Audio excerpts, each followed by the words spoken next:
Hello friends, 7th standard தமிழுக்கான அரையாண்டு தேர்வு original question ப்ரீவியஸில் நடந்து முடிஞ்சது.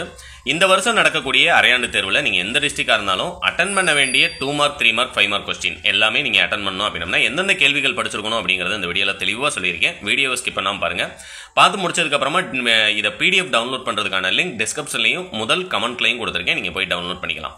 ஒன் வேர்டை பொறுத்த வரைக்கும் அந்த 14 ஒன் வேர்டுமே புக் பேக் எல்லாத்தையுமே நீங்கள் தரவு பண்ணியிருக்கணும். அடுத்து 2 மார்க் கொஸ்டினை பொறுத்த வரைக்கும் இதில் இருக்கக்கூடியது மட்டுமே போதுமானது.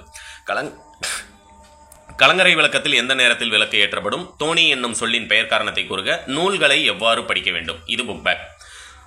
அடுத்து பார்த்தீங்க அப்படின்னா ஓவியங்களின் வகைகள் ரொம்ப ரொம்ப இம்பார்ட்டன்ட் கொஸ்டின். நீங்கள் எழுத வேண்டியது பார்த்தீங்கன்னா 5 2 மார்க் அப்படின்னு சொல்லும்போது அந்த கலங்கரை விளக்கம், தோணி என்பதனுடைய பொருள், இது எல்லாமே ஓரளவுக்கு நல்லா படிச்சுக்கோங்க. ஓவியங்களுடைய வகைகள், வளர்தல் பேசுதல் எவ்வகை பெயர்கள் விளக்கம் தருக, நன்மை செய்வதிலும் தீமை உண்டாகும் எப்போது, திருக்குறளில் இருக்கக்கூடிய 2 மார்க் கொஸ்டின். அடுத்து 4 மார்க் கொஸ்டின் 3 மார்க் சிறுவினா இருக்கு இல்லைங்களா, சிறுவினாவை பொறுத்த வரைக்கும் இதில் இருக்கக்கூடியது 100% உங்களுக்கு போதுமானது. கடலில் கப்பல் செலுத்தும் காட்சியை அகநானூறு எவ்வாறு விளக்குகிறது, பண்டைய தமிழரின் கப்பல் செலுத்தும் முறையை பற்றி எழுதுக, இலக்கிய வகை சொற்கள் எத்தனை வகைப்படும், அவை யாவை. அந்த இலக்கிய வகை சொற்கள் அப்படிங்கிறது இலக்கண பகுதியில் 3வது யூனிட்ல இருக்கும், அதை நல்லா தரவு பண்ணிக்கோங்க. அடுத்து கலைகளை பாதுகாக்க உங்கள் பொறுப்புகள் எவையேனும் 3, இது மொழித்திறன் பயிற்சியில் நமக்கு புக் பேக்கில் கொடுத்துருப்பாங்க. கல்வியையும் விளக்கையும் திருக்குறளால் எவ்வாறு ஒப்பிடுகிறார், அது ஒன்று, திருக்குறளில் இருக்கக்கூடிய சிறுவினா. கீரை பாத்தியும் குதிரையும் எக்காரணங்களால் ஒத்திருக்கின்றன, இது ஒரு 3 மார்க் கொஸ்டின்.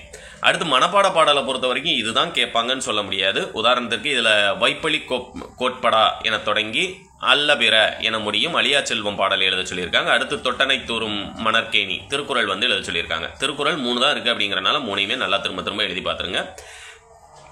லாஸ்ட்டாக நமக்கு 4 மார்க் கொஸ்டின் 5 மார்க் கொஸ்டின் நெடுவினா இருக்கு இல்லையா, அதில் இன்பத்தமிழ் கல்வி பாடலின் மைய கருத்தை உங்களுடைய சொந்த நடையில், அது ஒன்று. ஓலைச்சுவடி ஓவியங்கள் குறித்து நீங்கள் அறிந்து கொண்டவற்றை எழுதுக, இது இதில் 4 மார்க் கொஸ்டின். ஆனால் உங்களுடைய டிஸ்ட்ரிக்டில் இது 5 மார்க் கொஸ்டினில் கேட்பாங்க. ஓலைச்சுவடி ஓவியங்கள் குறித்து நீங்கள் அறிந்து கொண்டவற்றை எழுதுக, இது 5 மார்க் கொஸ்டின்.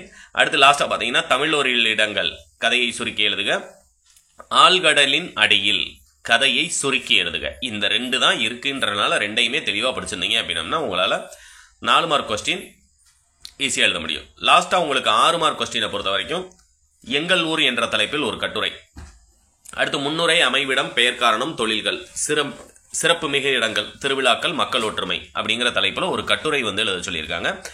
எங்கள் ஊர் கட்டுரை என்னும் தலைப்பில் கட்டுரை, எந்த டிஸ்ட்ரிக்டாக இருந்தாலும் அது ஒன்றுமே போதுமானது. கடிதத்தை பொறுத்த வரைக்கும் உங்கள் பகுதியில் நூலகம் ஒன்று அமைத்து தர வேண்டி நூலக ஆணையருக்கு ஒரு கடிதம். லாஸ்ட்டாக கொடுத்துருக்குது பார்த்தீங்கன்னா மொழித்திறன் பயிற்சியில் நமக்கு இருக்கக்கூடியது. இது எல்லாத்தையுமே ஒரு தடவை நல்லா ப்ராக்டிஸ் பண்ணிக்கோங்க.